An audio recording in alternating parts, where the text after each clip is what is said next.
Friends, I welcome you to my channel. Before listening to this story, I will ask you to like and subscribe. It is not difficult for you, but it is pleasant for me. And we're starting. Deirdre Mackenzie and Brett Wilson studied at the University of Southern California, USC. Deirdre received a half-tuition scholarship and several scholarships and cash prizes from the theater department, which fully covered the cost of tuition, and Brett received a full scholarship for volleyball. Their studies at the same college at the same time, with most, if not all, expenses paid, was one of the few things they had in common, except for the desire to have children. Deirdre is 5 feet 1 inch, 1.55 m tall, weighs 105 pounds, 48 kilograms, light brown hair, blue eyes, small breasts of size A. Despite the fact that she studied at the theater department, except for performing on stage, during her studies at USC, she was an introvert and an ambivert. Ambi, from the Latin both, a person who has the characteristics of both an introvert and an extrovert. Deirdre had a bad experience with jocks during high school, and she completely avoided them if possible. She was attracted to medium-sized, sensitive, and trainable guys. Brett is 6 feet 5 inches tall, 1.95 m, weighs 220 pounds, 100 kilograms, has blonde hair, brown eyes, an extroverted personality, and is good at hiding his intelligence with charm. He has a low opinion of people who regularly express emotions. He is attracted to tall blonde women, regardless of their level of intelligence, and from his sophomore year of high school to graduation from the University of Southern California, he has not dated a single woman who was not blonde and at least 5 feet 10 inches, 1.78 m, tall. Despite the fact that Deirdre and Brett studied together at the University of Southern California for all 4 years, they rarely communicated directly. They had the same English class in their freshman year, the same French class in their sophomore year. They met once as a couple in their freshman year, since Deirdre's then companion was a good friend of Brett, and in their senior years they both attended PhD 121, Yoga for Athletic Performance. Brett attended classes to help recover from an injury, and Deirdre got there by mistake, thinking she was signing up for PhD 120B, regular yoga, but saw no reason to transfer since most of her classmates were women, and Brett, a wrestler and soccer player, were the only men. They had one unusual experience that they shared. During the parents' weekend in junior year, they sat at the same table during lunch, and their parents seemed to be very friendly with each other. Brett's mother also talked a lot with Deirdre, and Deirdre talked a lot with Brett. After lunch, Brett's mother asked about Deirdre. "Deirdre seems like a very smart and attractive young girl, Brett. Have you ever met her?" "Come on, Mom. You know I only like tall, blonde, buxom women like you," he grumbled, blushing slightly at first. "You're terrible," his mother scoffed, hitting him on the arm. At the same time, when Brett's mom was talking to him, Deirdre's mom was talking to her. "Brett seems like a very nice, good-looking young man. Have you met him?" After an initial slight blush, Deirdre replied, "Mom, you know I don't date jocks." "It's a pity," Deirdre's mom replied. "He'd be a great catch." "But I'm not a fisherman, Mom," Deirdre laughed. Given their personalities, inclinations, likes and dislikes, it seemed ridiculous that during the last half of their junior and senior grades, despite the fact that Deirdre found it difficult to see the audience from the stage, she could swear that she saw Brett at least 4 times during the stage appearances of performances where she had a starring or star role, and during at least 5 home volleyball matches, Brett was absolutely sure he saw Deirdre in the crowd. And he even asked one of his friends to secretly give her a ticket to the sold-out last game of the year, which was the de facto conference championship. Brett and Deirdre seemed to briefly look into each other's eyes when they were around. Both looked confused and possibly awkward. About 16 months after graduating from university, Brett married Cheryl, a blonde 5 to 11 centimeters tall, 180 centimeters, with ample breasts, who graduated from the University of California at the same time as him, and Deirdre married Kent Carlson, her boyfriend of 1.5 years from the University of California, who had just graduated from Graduate Business School, University of California, a brown-eyed, blue-eyed, sensitive guy, 5 feet 8 inches, 173 centimeters, tall. Brett was entrepreneurial, and soon after graduating from university, he started a business selling electronic goods. Cheryl was his first employee and eventually got 5% of the business even before they started a romantic relationship. Because they were smart, hardworking, and pleasant people, The business quickly became successful. Before the wedding, they agreed to have at least 2 children, although Cheryl seemed less interested in this than Brett. However, Brett was, as Deirdre's mother noted, a great find, and not wanting to risk him losing interest in her, she smilingly agreed and also agreed to a prenuptial agreement that exempted Brett's 95% share of the business from common ownership.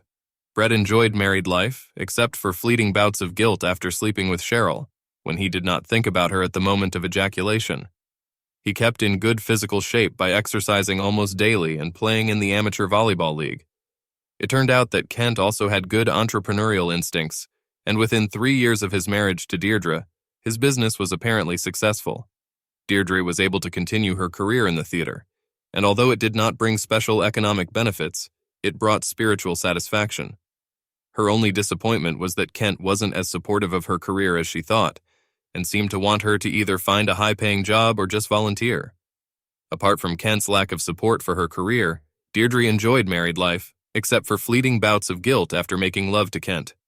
Although she did not exercise and did not want to compete, she kept fit by exercising on her own almost daily, including cycling, jogging, athletics, and aerobics. Brett and Deirdre were 26 years old when Kent and Cheryl attended the same conference in Carmel-by-the-Sea, California, an almost idyllic location in Monterey County. Although Brett and Cheryl worked in the same company, the topic of the conference was of interest only to Cheryl.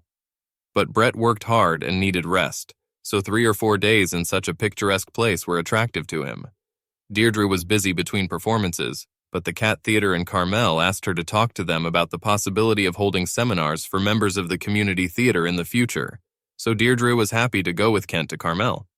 It was the morning of the second day of the conference attended by Kent and Cheryl, when Brett and Deirdre literally bumped into each other, leaving the same luxury hotel they were staying at.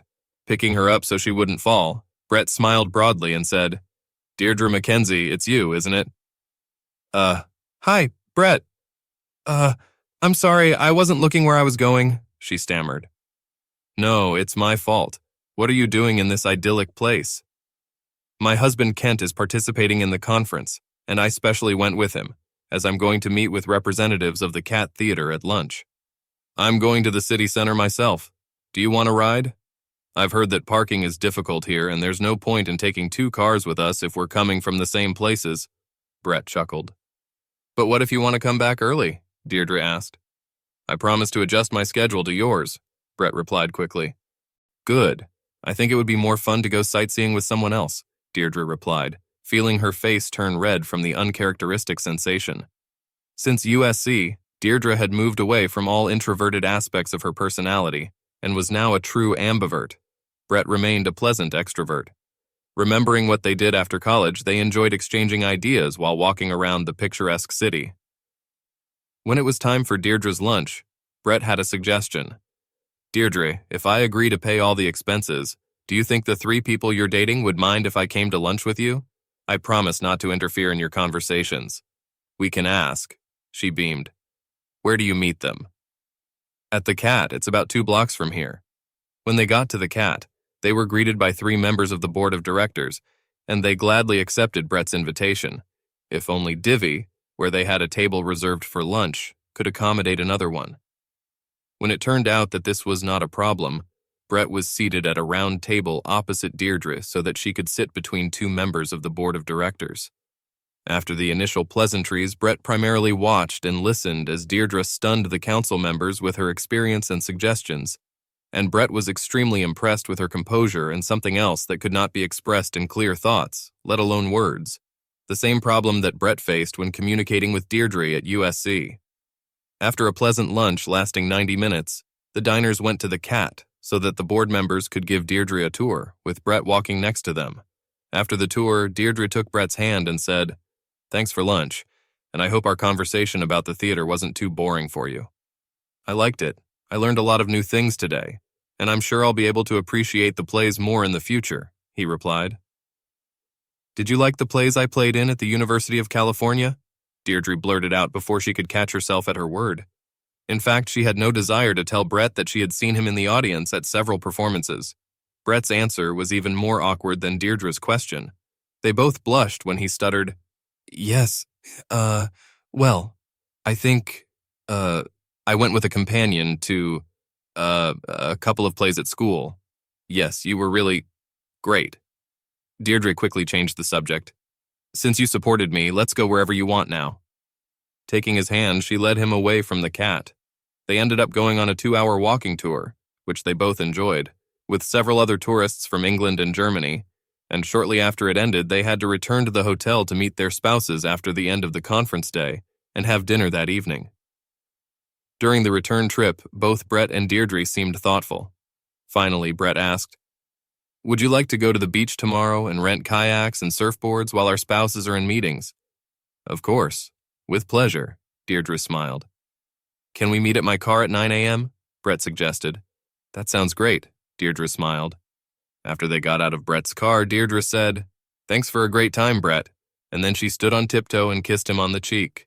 After dinner and dancing in different places and with different cast members, Brett and Deirdre retired with their spouses to their luxurious apartments. Neither Cheryl nor Kent knew what was going on with them, as Brett and Deirdre attacked them with the alacrity of newlyweds, as a result of which all four slept well. The next morning, Deirdre and Brett met at 8:55 a.m., both looking forward to the start of the day. They kayaked and boarded on the beach, having a great time. When it was 11:30, they had a quick lunch in a hut near the beach and lay on the sand for about an hour to digest their food. At the end of that time, Deirdre in her bikini, which Brett's bulging eyes really liked behind his reflective sunglasses, asked, "What else would you like to do today, Brett?" Something seemed to click in Brett's head. He slowly took off his sunglasses, looking at Deirdre. Then he took her hands in his, sighed heavily, and said, "I promised myself 5 years ago that if I ever got the chance, I would ask. Even if you ended up hating me, I should take this chance." Brett was ready for almost any answer except the one he received. After at least a minute's delay, as Brett and Deirdre stared at each other in silence, Deirdre replied, "Not on the beach. We need a hotel room, but not in the one we go to with our spouses." Brett gave her a quick kiss on the lips and then said, "Pack your things." After 15 minutes and a few awkward glances at each other, they found themselves in a motel room located closest to the beach. It was clear to both Brett and Deirdre that they finally had to admit that they had long-term fantasies about each other. Why neither of them was willing to admit, let alone act on those thoughts during their time at USC, was unclear to both of them. One would have thought that after years of longing, they would pounce on each other like a pair of cats in the jungle. Another surprise was that they did not. Brett and Deirdre carefully but purposefully took off each other's clothes, staring at each other in the motel room. They seemed to be looking not only into each other's eyes, but also into each other's soul. When they were both naked, Brett lifted Deirdre in his arms, and they kissed gently, but not with animal passion, but in a restrained manner of adoration. Deirdre spoke first. "I can't believe I cheated on my husband. I hate cheaters. The only thought in my head was that for reasons I could never rationalize or explain, I had an animal attraction to you from the moment I first saw you. I don't think I've ever thought, I wish Brett would ask me out, but I often thought, I would really like to use it. That's probably why I said yes, even though I hate cheaters." Brett's smile widened. "I hate cheaters too, but I rationalize my feelings for you, deluding myself that even reality with you is just a fantasy. I never thought this moment would come, but I often dreamed about it. My feelings for you are so confused that they are unreal. I do not know if my feelings are lust, love, infatuation, hunger, or some combination. It can't be that I'm attracted to you physically or emotionally, but I'm like a moth to your flame." The happy, embarrassed conversation on the pillows continued for a few more minutes. 2 hours after they cautiously entered the motel room, Deirdre and Brett came out beaming. After bathing, they drove back to the hotel with Deirdre resting her head on Brett's shoulder most of the way and his hand on her hip. They parked in the hotel parking lot and looked at each other nervously. "I think it would be a very bad idea to contact in the future, or even exchange phone numbers," Deirdre said hesitantly. "I don't want to cheat again, but in circumstances like today, I wouldn't be able to control myself." Brett nodded his head in agreement. "You're absolutely right, and I feel the same way. I've fulfilled my most important fantasy apart from having children, and I don't want to ruin your life or mine." Then he looked around to make sure no one was watching and muttered, "One more kiss." They exchanged a quick but passionate kiss, and then parted, vowing never to see each other again. After Deirdre took a shower that evening, Kent had another pleasant wild ride, after which he fell into a deep sleep. Deirdre was enjoying herself, but she spent most of the night staring at the ceiling, just like Brett did. 8 months and 8 days after the Carmel conference ended, Deirdre gave birth to a frolicking baby girl weighing 7 pounds 10 ounces, 18 kilograms. When she first realized she was pregnant, she was afraid it might be Brett's baby, a possibility she hadn't even thought about when she was overcome with lust during mating with Brett. However, her obstetrician-gynecologist assured her, based on all the normal signs, that she had become pregnant before the conference. Although it was a great relief for Deirdre, she was still worried until little Carla was born. Carla had blue eyes like Kent and Deirdre, not brown like Brett and his parents, whom she remembered well from a long-winded conversation with them on Parents' Weekend in her freshman year at the University of Southern California. Her obstetrician-gynecologist also told Deirdre that Carla was clearly at full term. Her development had all the signs of a full-fledged child, which made it almost certain that she was already pregnant before bed with Brett. Although both Kent and Deirdre were thrilled with parenthood, Deirdre was responsible for Carla's upbringing much more than Kent had assured her when they talked about children, both before the wedding and before she became pregnant. Kent was also not very supportive of Deirdre's acting career, but thanks to her will, love, and ambition, Deirdre became an exemplary mother and continued her career. About 2 years after Carla was born, Brett hosted a couple of clients in Pasadena, a man and a woman. It was not by chance that he met them there, although his office and their offices were not in Pasadena, because it was the central location of all 3 offices and for another reason unrelated to geography. Another reason was that Deirdre was starring in Fernand Koppel's The King of Liz, a short play at the Pasadena Playhouse. After doing business, Brett invited his clients to join him for a performance of King Liz at 6:30 a.m., for which he bought second-row seats at the 686-seat Pasadena Playhouse Theater, followed by dinner. They agreed, but they were a little confused by the fact that before the performance he bought 4 bouquets of a dozen roses each. As usual, Deirdre played the role of Liz Rico perfectly and received a standing ovation during the curtain. After the performance, with roses in hand, 1 dozen for each of the 3 women in the cast and the female director, Brett led his excited but wary clients backstage.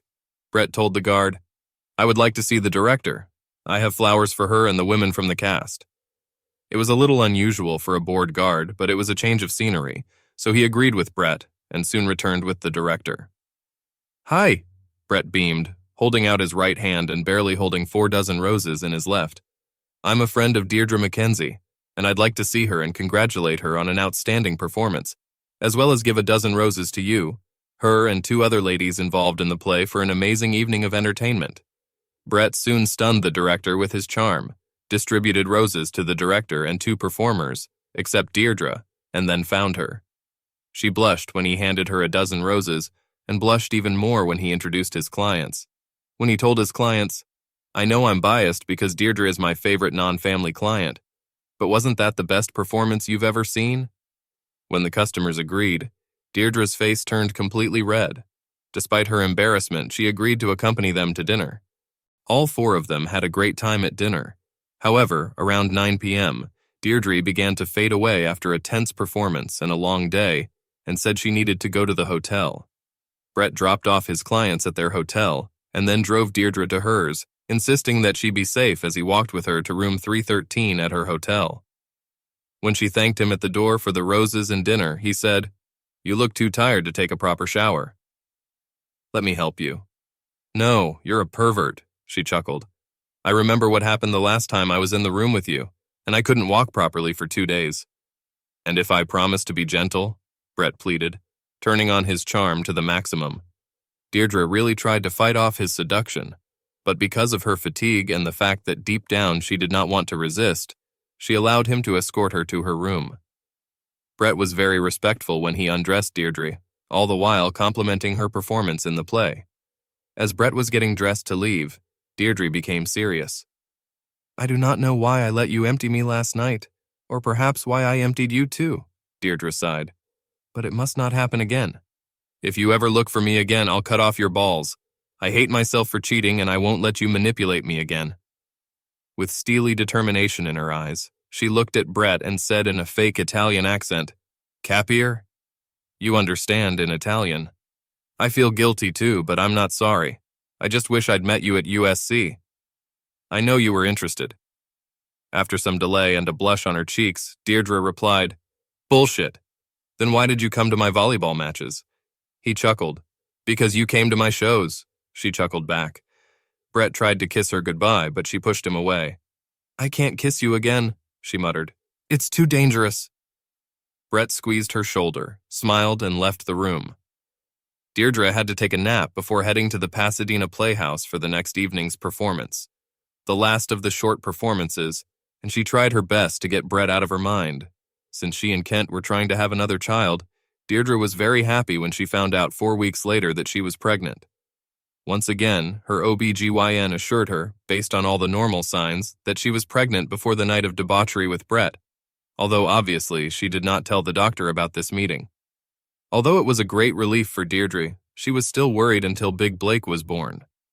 Deirdre was relieved when Blake turned out to have blue eyes like Kent and Deirdre, and not brown like Brett and his parents. Her obstetrician-gynecologist also told Deirdre that Blake was obviously born at full term. His development had all the signs of a full-fledged child, which made it almost impossible for Deirdre to assume that she was not pregnant when she made love to Brett. Deirdre and Brett's lives continued without further contact for almost 2 years before 2 fateful events occurred, one affecting each of them. Brett was very concerned that Cheryl couldn't get pregnant, even though they had been trying for years. Having children was one of Brett's main goals in life, and their absence made him feel like a failure, despite his success in business.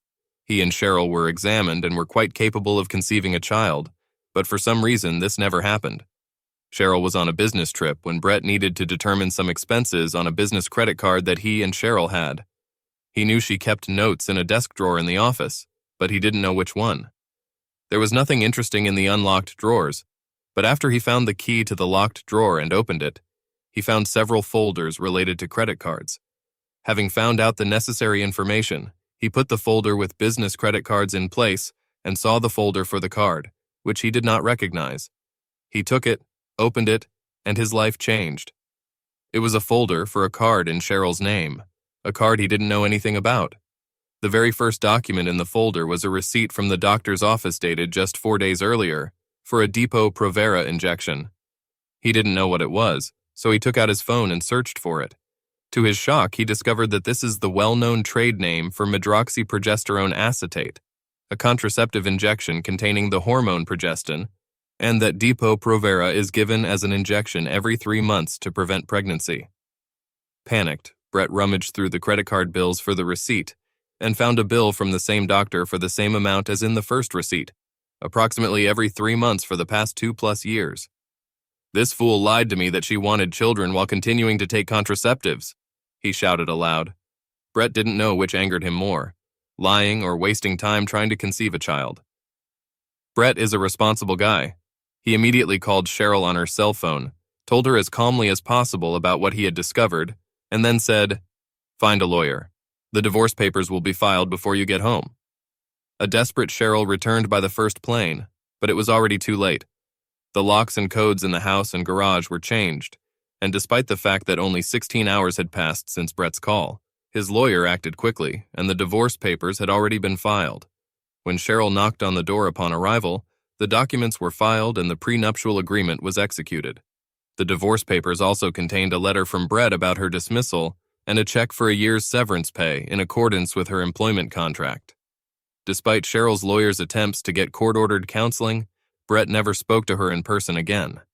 During the 6 months that the divorce case lasted, Brett negotiated with several other companies to buy his business and sold it for millions of dollars by the time the ink dried on the divorce court's decision. About a month after Brett found Cheryl's birth control check, Deirdre suffered a severe loss. Her husband Kent was going on a business trip to the same place where his parents were flying on vacation on his father's private plane. Deirdre begged Kent to fly a commercial flight because she was, to put it mildly, not thrilled with her father-in-law's piloting abilities, and there was a chance of bad weather on the day they were supposed to fly. However, Kent shrugged off her concerns and flew with his parents. The tragedy that Deirdre was trying to protect herself from happened. The plane crashed during a storm, and Kent and both his parents died. Unfortunately, Kent did not have as many life insurance and savings as Deirdre thought. So her economic situation, although not bad, was not easy. She put more effort into getting an acting career, and fortunately her parents lived nearby and helped a lot with the kids. At 8:30 on Wednesday morning, 6 months and 2 days after Kent's death, there was a knock on Deirdre's door. Precocious, recently reached the age of 5, Carla, despite the fact that her mother insisted that she never do this, opened the door and saw a tall blonde man standing there. After the initial shock of both the 5-year-old girl opening the door and her appearance, Brett found his voice and said, "Hi, young lady. Is your mom at home?" "Who are you?" the little girl asked articulately. "I'm Carla, and I just turned 5 years old." "Well, 5-year. Old Carla, please tell your mom that Brett Wilson is here and I'd like to talk to her," he smiled. At that moment, Brett heard a noise behind Carla and Deirdre's voice. "Carla, I told you not to open the door," and the sound of footsteps. A few seconds later, Deirdre appeared in the open door in shorts and a t-shirt, without makeup, with disheveled hair, with a 2-year-old Blake in her arms. Brett thought she looked amazing. "Brett," Deirdre screamed, startled, and then stammered, "What? Are you doing, what? Here?" Which Brett interpreted as, "Why are you here?" A little taken aback by Blake's appearance, Brett calmly replied with a smile, "I hope you'll let me in so I can explain everything." I'm just trying here. I have to prepare for an audition and I can't find a babysitter," she stuttered. "Maybe I can help." He smiled and then carefully walked past her and the children into the house. Deirdre was clearly embarrassed by her disheveled appearance and worried about the circumstances, but in the end, she was able to explain that her nanny canceled the meeting last night. Her mother agreed to come today, but woke up sick and did not want to infect the children. "When do you need to either confirm the audition or cancel it?" Brett asked calmly. "By noon," she replied. "Then let's see if I can establish contact with your children by then, and if so, I can watch them," he continued. Deirdre was stunned, but she wasn't sure she wanted to turn it down, because she really needed the role she was auditioning for. He convinced her to at least think about it when he continued, "In the meantime, I can help you make them breakfast and tell them why I'm here." Okay, maybe," Deirdre replied. "I need to change first because I look—" But Brett interrupted her, saying, "Great, you look great." She blushed. Then Brett sat down on a chair and showed a few tricks to Carla and Blake, who were happily clapping their hands. Then, after Deirdre showed him where the cereal and bowls were, despite his remark that she looked great, she left to change into something presentable, comb her hair and put on some makeup, so excited that she didn't wonder why her panties were wet. While Brett sat and chatted with the children while they ate, Deirdre returned. In a whisper, she asked him, "Why are you here?" Brett smiled and, between teasing and laughing with the children, gave out, "I recently got divorced, heard about your husband's untimely death, waited 6 months, which I considered quite a respectable time, and then came to you to find out if we could have a mutually beneficial long-term relationship." "Do you want to get into my panties again?" Deirdre asked, but not with anger or contempt. "Of course I do," Brett smiled, "but I want more. I want a loving long-term relationship. I've denied for too long that I'm attracted to you, and I want to find out how long my infatuation with you lasts." Deirdre was confused, but at that moment she wasn't going to kick him out. So she changed the subject, and between talking to the kids, cleaning up after breakfast, and entertaining the kids during games, they talked about their lives since they last saw each other, including Brett's discovery about Cheryl and Deirdre's dissatisfaction with Kent's rare attention to children and lack of support for her career. By noon, it became clear that the children had already become attached to Brett, so Deirdre dressed for the audition. As she was about to leave, she gave Brett her cell phone number, and he gave her the keys to his Corvette, while asking for the keys to her minivan with child seats in case he wanted to take the children to the park or to lunch. Fortunately, there was no gearshift lever in the vet, so after a brief briefing from Brett, she drove off. Deirdre returned home around 4:30 a.m. and heard laughter coming from the living room. When she looked in, both children were sitting on Brett's back, riding him like a horse, and squealing with delight. They stopped playing to hug their mom, and then returned to riding Brett until she changed into casual clothes and returned to the living room. Then the 4 of them began to discuss what everyone was doing that day. Little Blake stuttered and talked so excitedly about going to lunch in the park that it was hard to understand him, and Carla chatted incessantly about swings, reading books, and generally having a fun day. Deirdre quickly realized that Brett had given the children more high-quality attention in one day than Kent had in the last month of his life. When she managed to get a word in, Deirdre answered Brett's question about how the audition went. "Very well. I hope they'll call me back." She smiled. After the children cleaned up, Brett took them to dinner, and when it was time to go to bed, both children insisted that he read them 2 bedtime stories before they fell asleep, and he gladly agreed. When they were both put to bed, he and Deirdre chatted. "Thank you so much for today," she purred. "The kids obviously liked it, and you saved my life. I got a text back during dinner today, but unfortunately there's also one from Mom that she's still sick, so I'd like to, I'd like to know if I can, to impose." Deirdre hesitated until Brett interrupted her. "I would be happy to see the children again tomorrow." He smiled. "Thanks. You're so kind." Deirdre faltered, looking into Brett's eyes. "What time do you want to see me here tomorrow?" he asked. "Won't 8 o'clock be too early?" "What is it?" she asked. "Then see you later." He smiled, quickly kissed her on the lips and left. He wanted to take her right there and then, but he was playing a long game well, at least a medium game, and decided it was better to hold the fire until the right moment. That night, Deirdre had the most intense masturbation session of her life before she fell into a blissful sleep. Brett was at Deirdre's house at 8 sharp, and the children greeted his arrival with cheers. It was obvious that Deirdre was trying to look good for him on purpose, and he quickly kissed her on the cheek and whispered, "You look amazing," making her blush. While Deirdre took Brett's Corvette to audition again, Brett took the children to the zoo, to lunch, to a children's amusement park, and, although they were too small, to a mini golf course.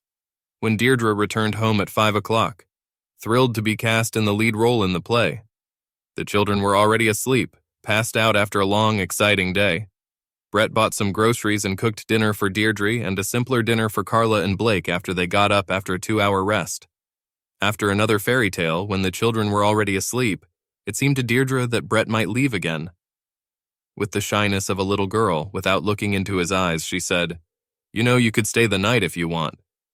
It was music to Brett's ears, but he wanted to tease her, so he said, "Oh, I didn't know you had a 4th bedroom where I could spend the night."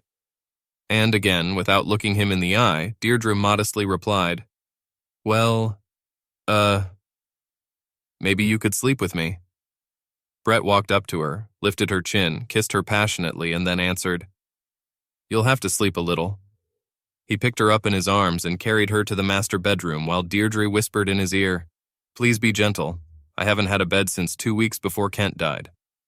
"I haven't had sex since I found out Cheryl was cheating on me," Brett replied, although technically that's not entirely true since he used 2 call girls, both of whom, coincidentally, looked a lot like Deirdre when he was so horny that I was ready to explode. Brett was gentle when they showered and he washed Deirdre. He was gentle when they made love for the first time. After that, he was an animal, raped Deirdre twice in the middle of the night. After they finally fell asleep in the spoon position, Deirdre and Brett were rudely woken up by Carla and Blake jumping on them the next morning, thankfully without removing the covers that would have exposed their naked bodies. The children were delighted with Brett's presence, but in the end they were persuaded to play a little by themselves while the adults got up. After the children left, Deirdre came face to face with Brett. "I want to tell you something that might make you reconsider your long-term relationship with me. They bandaged my tubes after Blake was born, so I can't have children with you." "You already have 2 from me," he chuckled. Deirdre moved away from him. "What do you mean?" "I mean, I'm Carla and Blake's biological father, that's what." "Why do you think that?" Deirdre asked in amazement. "Because all family members on the paternal side have distinctive earlobes. Look at mine and compare them with the lobes of your children." He laughed. Deirdre actually looked at them and touched them with her hands. "They are similar, but that's nonsense. My children have blue eyes, and you and both of your parents, I met them, remember, have brown eyes, so biologically they can't be yours." "My biological mother had blue eyes," Brett chuckled. "Although Katie is a great mother, and the only one I knew, my biological mother died when I was 2 years old. Since she had blue eyes, I have a recessive blue gene, and the probability that our children will have blue eyes is 50-50. Therefore, with your permission, I would like to do a DNA test to confirm that I am the biological father." A chill ran down Deirdre's spine. Brett kissed her and said, "Think about it. Wouldn't it be great if I were their biological father in addition to the foster father that I intend to become, because I won't let you leave me?" With that, he got up, took a quick shower, and then went to cook the children with Carla's enthusiastic help blueberry pancakes for breakfast. Deirdre came into the kitchen with a shocked expression on her face, just as everyone was finishing breakfast, although Brett still kept the pan hot and made a couple more pancakes for her.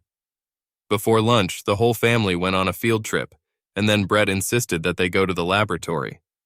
Deirdre agreed. When the children and Brett had a cheek swab taken, Brett paid for accelerated DNA testing and arranged for the results to be emailed, and then announced to him and Deirdre. When they returned to Deirdre's house, much to the disappointment of Deirdre and the children, Brett said he needed to leave for a few days to complete the sale of his business and prepare the house for sale. "I'll sell it even if you won't let me move in with you," he told Deirdre. "But it's definitely what I want. After receiving the results of the DNA analysis, we will be able to test each other for several months, and if we are compatible outside of bed at least half as much as in bed, I will want a permanent relationship with you." Shocked, Deirdre could only nod her head as he passionately kissed her, hugged and kissed each of the children, and then waved as he drove away in his Corvette. By the time the DNA results came back a week later, Deirdre, despite her initial embarrassment, hoped that Brett was the biological father of the children. The statement, with a 99.999% probability, at the top of both children's reports left no doubt that it was him. She immediately called Brett, who she had been talking to every day since he left.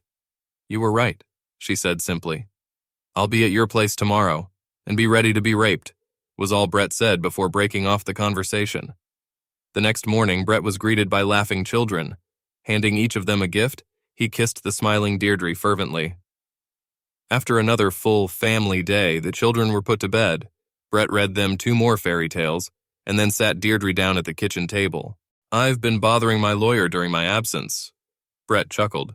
"Here is the first document that, with your permission, will legally change the birth certificates of the children, indicating me as the father. The second is a prenuptial agreement. If, as I hope, our relationship reaches marriage, it stipulates that if I cheat on you during marriage, you will receive $2 million, and the rest of the property will be divided 50-50. Since I seduced you when we were both married to others, I want to reassure you, because I will never cheat on you." Deirdre looked through the documents and then turned to Brett. "The marriage contract is not mutual. It does not provide for punishment in case of my betrayal. It needs to be revised to write that if I change, you will receive $2 million of your money separately from the common property before everything is divided 50-50. Now take me to bed so we can finalize these deals and start determining if our relationship is long-term." After 5 months of living together, during which the children and Deirdre were the happiest in their lives, she began to hint at getting jewelry. Brett asked Deirdre's parents to babysit when he took Deirdre to Hawaii for a week, proposed at midnight when they were lying naked on a blanket on a remote beach, and 2 weeks after buying a new, bigger house, they got married. Both grandparents were delighted with this situation. Both grandmothers enjoyed each other's company during their parents' weekend at UCLA, and over the past 5 months they have become good friends, especially after Brett's parents moved to the same city as Deirdre and her parents. Although they were shocked at first that Brett was the biological father, the grandparents were never interested in the details. They were just happy that they had grandchildren to pamper. 3 years later, the Brett Wilsons celebrated the birthday of 6-year-old Blake, which was attended not only by a dozen of his friends, but also by Carla and her 2 best friends. When Brett and Deirdre's mothers watched the children playing, how actively Brett and Deirdre participated in their game, and with what love they communicated, Deirdre's mother turned to Brett's mother and said, "It's a pity that Deirdre and Brett had to enter into trial marriages before they got together. They have an exemplary family, and they are the perfect spouses. If Brett had acted on his attraction to Deirdre in college instead of denying and ignoring it, they could have had 8 more happy years together," Brett's mom replied. "At least they're together now, and together with Carla and Blake, the 4 of them make up the happiest family I've ever seen, and that makes me very happy too," Deirdre's mom replied. Both she and Brett's mom tried to hide tears of joy. The holiday was a fantastic success, and all the children left with gift bags and big smiles on their faces, and Brett, Deirdre, Carla, and Blake hugged cordially. That night after Blake's 6th birthday party, When the children had long since fallen asleep, Brett and Deirdre lay naked in bed, nose to nose. My 19-year-old self would be shocked that I'm married to a short, flat-chested brunette who makes a living out of emotions. What could I say to calm him down? Brett mused aloud with a mischievous grin. You can barely keep up with her, and she can suck chrome out of the trailer hitch. That's what you have to tell your stupid 19-year-old jock, you idiot. Now stick your little sausage in my cozy V-shaped nest and let me shake your world for the 10th time this week, Deirdre snapped with her own mischievous grin. He did it. She too.